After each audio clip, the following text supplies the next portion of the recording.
Hi folks, welcome to my Retro Journal. This is going to be a 5-minute quick clip, and this is also my first intro into the Septandy 2022 video series. And so I'm actually working on my first full-featured Septandy video for this year, and I'm using my Radio Shack Pocket computer. And what I'm actually doing is finding some software on various books that exist and trying to translate them without having to type them in. So I'm doing a full video on that. This is one of the books that I actually own, but you can also get them as a PDFs online. And they've had some OCR, optical character recognition done on them. So you can make it a little bit easier to grab the software. In any case, that's the video that's coming up. But one of the programs that was in here was a game, and it was called Klingon. And so if I do K, it actually talks about raiders attacking. And then you, I don't know if you can see it or not. And then you just, fire 3 shots, say, and it's a very simple game. But what that reminded me was that, I always talk about the first computer that I had was the ZX81, and that was the first computer that I had.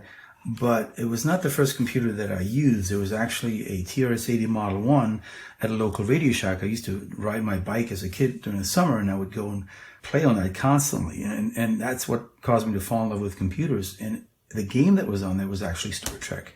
And that's what I want to show you today. So I'm running the TRS-80 GP emulator. I think GP stands for George Phillips, and it puts you in this DOS mode. And so if you type basic, it gets you in the basic prompt.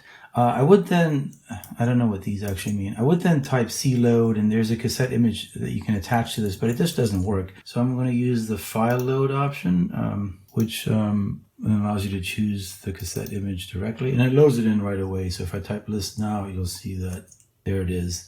In any case, I'm going to run this. Just enter Kirk for Captain Kirk, and this is the game. And I'm just going to kind of go through the instructions and play a little bit of it while I talk over the game. So I'm not going to explain the game to you. But so yeah, when I was a kid, I used to ride my bike to the mall, and I went to the Radio Shack, and there wasn't that many people in there, and they used to have the Model 1 set up, and they'd always have a Star Trek game set up. And man, I was a big fan of Star Trek. Back then, it was only about a decade after the show ended, and it was really the only science fiction back then. And they had this game was just fascinating to me, even though there weren't any special effects or graphics, any CGI back then. It's not what you expected from computers, but it was a pretty complex game with regard to all the things you could do with it. And just this idea of you kind of knew the history of or how Star Trek worked with regard to quadrants and sectors and phasers and torpedoes. So you really didn't need to read all these instructions. You kind of knew what to expect. And so here's your main menu, and you can get short range sensors, and shows you that the Enterprise is there, and there's 3 stars there. You can get long range sensors, and you can see that there are Klingons right next to me to the right. So if I go to the right, course 90 degrees and warp 1 gets me to the next quadrant.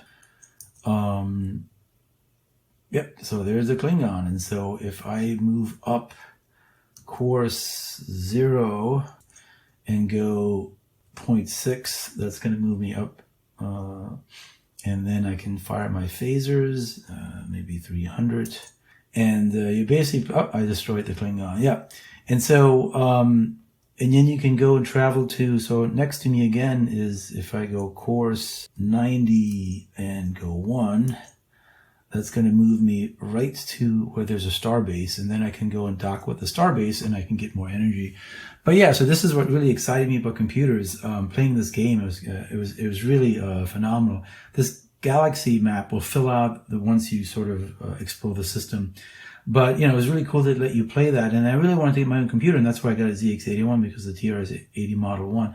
And if you've seen my other videos on Septandy, the TRS-80 Model 3 came from that same Radio Shack. Might have been sitting on those shelves while I was a kid playing with the Model 1.